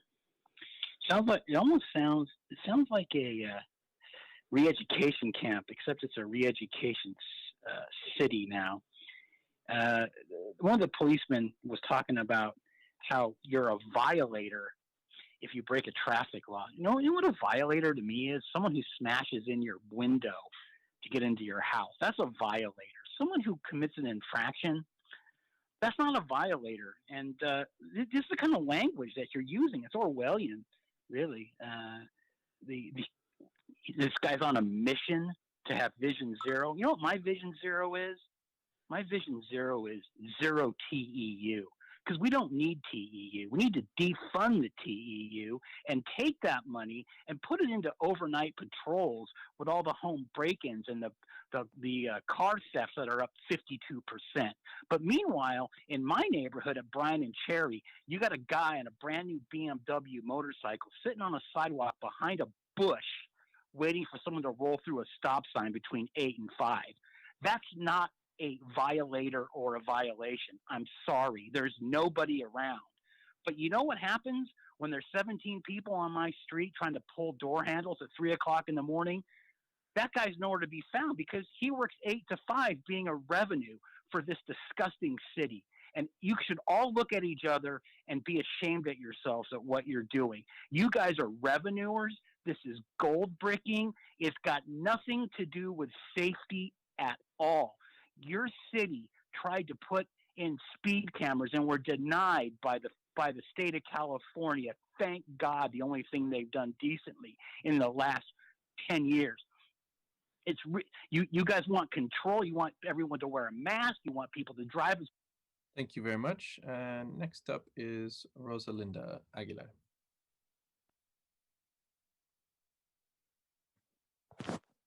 Hi, good morning.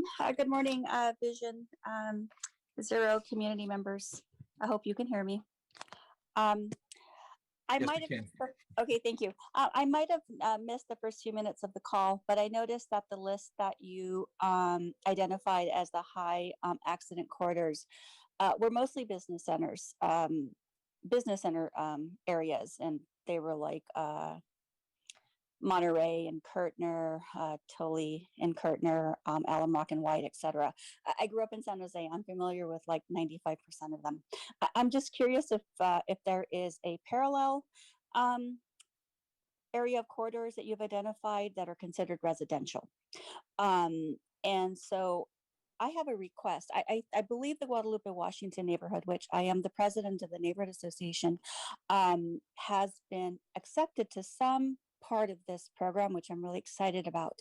But as Dina from MIG stated, that people know the rules, that when they break speeding rules and go through stop signs, like they know the rules, but they just simply do not follow them. And I don't know what the actual solution to that is, but I'm curious to know how you can address that. And why I state that is, as we know, there's been a revitalization of downtown San Jose going on, and our community is both the entrance and the exit to downtown San Jose. And we have a high incidence of accidents, pedestrian car versus cars. I've done my own reports that I've submitted to the city, and it continues to happen.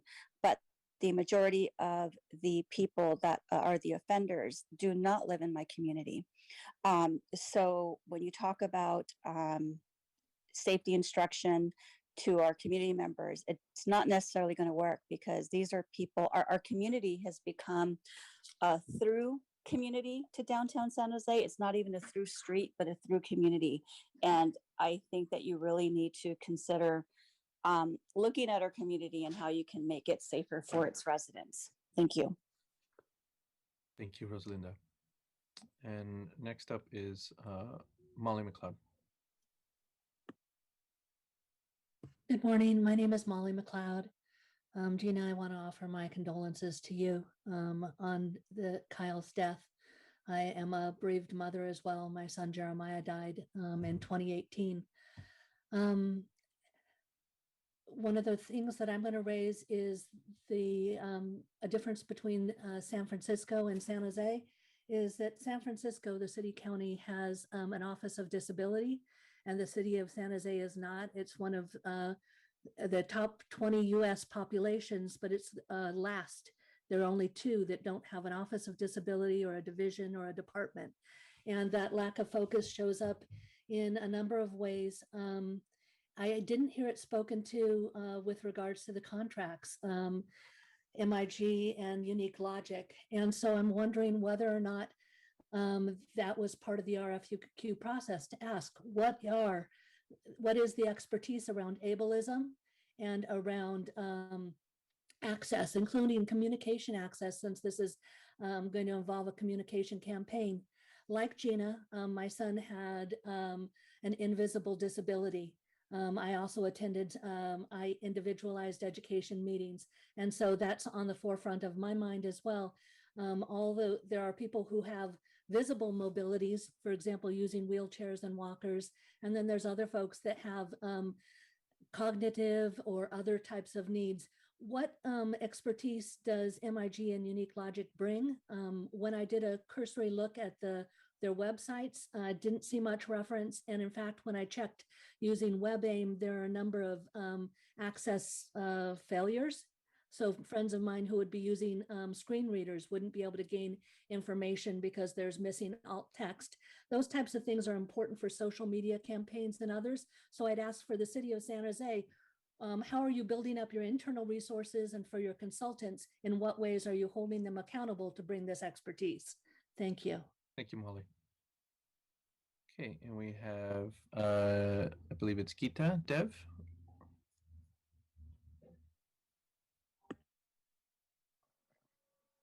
Good morning, members of the task force and council members.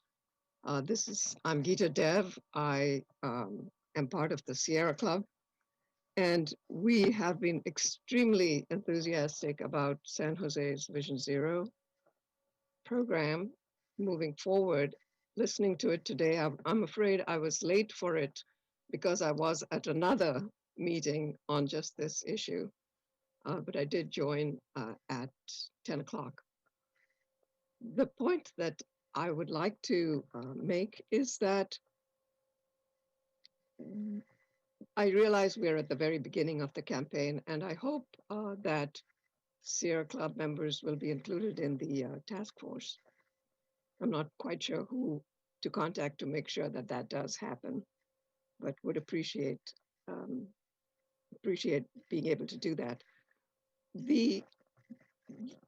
In the vision of the Vision Zero, I think the two things that we found that are really, really important is, as you've mentioned, speed. However, like Seattle has gone ahead and reduced their speed limit to 25 miles per hour throughout their city, and they've posted signs throughout, 2,500 signs. But it's really not what makes for safe streets. Post-COVID, what we have realized is that people are using streets a lot more, pedestrians are using them, micromobility is using them, and what we need is a network of slower, safer streets, which will attract the pedestrians, bicyclists, and micromobility. We'd love to share that information with you. There are groups that are working on it. We would, I think, be very happy to share that information with Deanna or Mark or staff members who would be involved and interested. So we look forward to being able to share that. Thank you. Thank you. And next is Christine Fitzgerald. Okay. Hello all. First, I want to thank you for having this. Second, I would like to start out by saying I'm a community advocate for the Silicon Valley Independent Living Center, dedicated to working for the rights of people with disabilities. I couldn't agree more with Molly and her statement that there needs to be an Office of Disability Affairs. I also agree that both the city and the county can do far more to make sure that such meetings and such projects are made fully accessible for all. Let me give you a for instance. I noticed a text crawl on the bottom of the screen on Zoom, which is great, and I know that there is a live transcript. However, there are some folks that mostly use ASL. A strong encouragement to use ASL in every meeting. As far as the actual presentations, I'd also like to say that nothing about us without us, and I wasn't hearing a lot in the words that were spoken around disability. I heard pedestrian, I heard motorist, and I heard bicyclist. There are those of us who use mobility devices of all kinds, including wheelchairs. As Molly knows, I use a power chair, and I do also have a visual disability. So sometimes double trouble comes into the mixture, and I'm so very lost. I'm so very sorry for the loss of Kyle. So many people with disabilities are being affected in so many ways, and a lot of people have disabilities that are not visual, that cannot be seen, but should be recognized and felt and honored.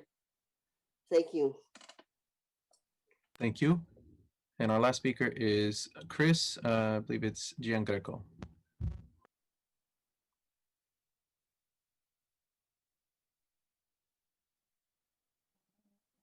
Yes, hopefully you can hear me.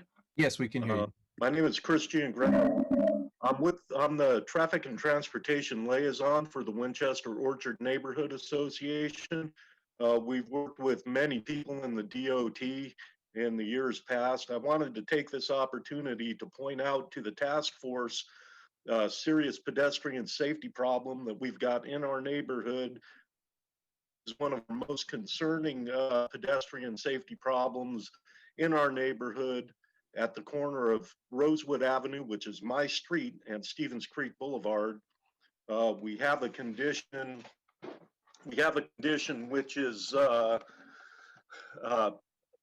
historic sidewalk space that existed for decades has been taken over by the car dealership at the end of our street. No longer is there pedestrian access from the street along the west side of Rosewood Avenue. There's a lot of issues there. Pedestrians are required to walk in the street, and people come at a pretty rapid speed off of Stevens Creek. So we're requesting a site analysis of that. Allowing this condition to exist flies completely in the face of the urban village guidelines, complete street guidelines, Vision Zero policies and goals. And we did bring this up when it first began to occur to the D1 office. There was absolutely no resolution there, and we're still waiting for resolution. So, you know, if the task force can drive some resolution on this for us, we're hoping that the traffic enforcement unit, Mr. Anaya, can get some enforcement of the vehicles parking where pedestrians are required to walk in the street, which is a red zone. Thank Any you. help would be Thank you, greatly Chris. appreciated. I'd be happy to answer any other questions. Thank you, Chris. Okay, so we do have just a couple minutes. Jesse, would you mind answering the question from Gina in regards to the school specific? Yes, the Moreland School is the streets that we were given to focus on in that area are Campbell Avenue and Fallbrook Avenue, if that answers that question. Okay, and if it doesn't, Gina, feel free to follow up, and we can see if we can get that answered. And then what I'll ask Jesse in regards to the question of the specific Vision Zero corridors that Rosalinda was talking about. I know we're looking at the data. We're not necessarily distinguishing the difference between, you know, are you a neighborhood street or a business street, or it's really the data on these areas that with high impact. But I'd like to see if that's something we could bring back at a future meeting, and we can really maybe see if we can't separate the two in a conversation of some of these business or more highly traffic corridors versus some more neighborhood specific corridors, and looking at data in those areas as well. And then if in a minute, if Deanna or Mark are able to just answer in regards to how you can incorporate the questions around individuals with disabilities. Yeah. Oh, go ahead, Mark. So thank you for highlighting that, and thank you. Actually, I was just talking with the team right now, and so we're gonna, first of all, I appreciate you pointing that out. So we're making changes to our own website. to incorporate the points you made. More broadly, in terms of the work we're doing with San Jose, I had mentioned briefly that part of the reason we're working with San Jose around computer vision is actually to be able to track the types of people with mobility disabilities that aren't currently in the data sets we're getting. So things like wheelchairs, canes, etc. And with regard to the broader discussion of non-visible disabilities, my email is mark@urbanlogic.com. I would really appreciate any thoughts you could have with that. It's something that I think we would very much like to seek your input, and we would be committed to do what we can to dive more deeply into that. Great, thank you. And if you didn't get Mark's email, you can email my office or Councilmember Foley's, and we'll make sure to connect you. Deanna, did you want to add to that, please? Yeah, MIG has a specialization in ADA accessibility, and we have that group within our firm, and we often consult them in the midst of our campaign work. So that's certainly an area that we can tap. In addition, specifically with our web technology, we have been working with the Center for Accessible Technology out of the Ed Roberts campus in Berkeley. And they have been tremendously helpful in sharpening our delivery of websites and other digital applications for folks who use readers, screen readers and such. And they have been doing a lot of testing for us, and we've learned significant amount. And as Mark said as well, I'm also really interested in any further ideas you have. I think it's definitely an area that we can continue to improve upon. Thank you, I appreciate that. And Councilmember Foley, and we're a little bit over time now, so. I know, just briefly, and I can say this because you and I are in the same Budget Brown Act, but I wanted to let Molly and others know that I've submitted a funding request for the Office of Disability Affairs and to establish one. So I just wanted those on the call to know that. Thank you. Thank you, Councilmember Foley, and thank you to everybody as well for participating with us today. Our next task force meeting will be on Friday, September 23rd, 1:30 to 3:30. And then the next one following that, Friday, December 10th, 9 to 11. We will also be getting an update at the Transportation and Environment Committee in November of this year. So you have some more opportunities to participate. There will be a survey following this meeting for our task force members. If you can please remember to fill that out and submit that back. Thank you very much. Please stay safe. Meeting is adjourned.